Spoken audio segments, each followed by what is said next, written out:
Bonjour, monsieur l'architecte Federico Napoli. Vous êtes le responsable des études et des projets de la commune de Cramontana, ici en Valais.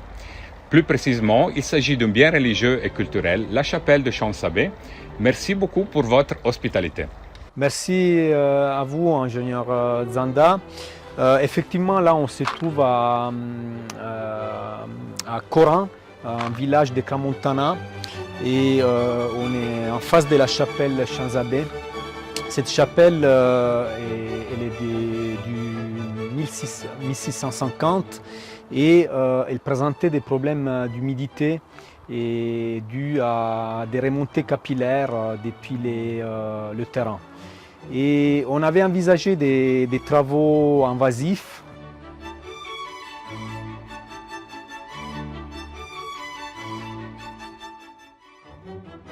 L'État du Valais, précisément le service patrimoine historique. Qu'est-ce que vous entendez, excusez, avec des travaux invasifs? Invasifs, c'était des travaux qui préconisaient l'ouverture de la façade nord et pour réaliser un drainage. Et du coup, on a abandonné cette idée, surtout parce que ça pouvait toucher la statique du bâtiment. Et on a fait appel à l'ingénieur Zanda pour ses services. Et voilà, et aujourd'hui on est là pour témoigner.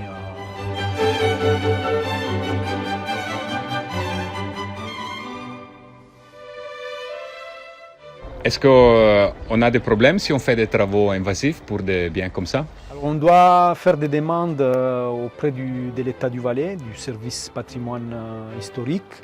Et en plus de ça, on doit faire vraiment très attention parce que c'est clair qu'on peut toucher à la statique du bâtiment et la plupart du temps, le service des patrimoines nous interdit de toucher à la structure.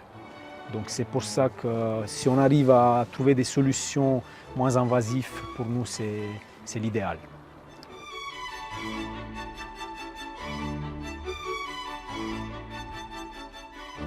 Quelle était la ruine, la nuisance contre laquelle il devait lutter? Mais la nuisance, c'est surtout par rapport à l'esthétique intérieure de la chapelle. Donc on devait chaque 2 ou 3 ans intervenir et refaire la peinture intérieure du bâtiment. Et le deuxième aspect, le problème des moisissures, des odeurs à l'intérieur de la chapelle. Ouais. Mais disons, au niveau principal, c'était le problème esthétique parce que c'est une église, donc voilà.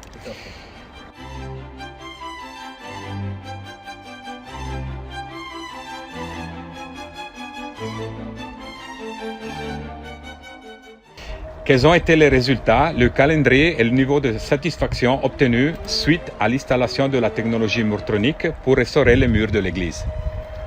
Alors, suite au premier rendez-vous et à la mise en place avec l'ingénieur Zanda de l'appareil murtronique, on a, à distance de 8 mois, l'ingénieur a effectué une visite et il a relevé le taux d'humidité de tous les murs et il a constaté une baisse importante. Mais vu l'année 2022 avec peu de précipitations pluvieuses, il y aura un deuxième contrôle qui sera effectué en début 2023 pour constater encore une fois l'effet de l'appareil murtronique à l'intérieur de la chapelle.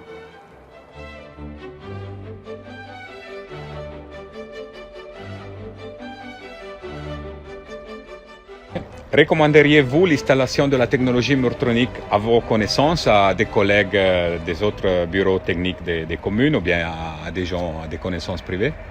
Oui, malgré au début, il y avait un certain scepticisme par rapport à cette technologie. Suite à l'installation de cet appareil dans la chapelle des Champsabé ici à Corin, Nous sommes très satisfaits du résultat à ce jour et nous envisageons aussi d'utiliser la même technologie dans d'autres bâtiments historiques situés sur le territoire de la commune de Crans-Montana.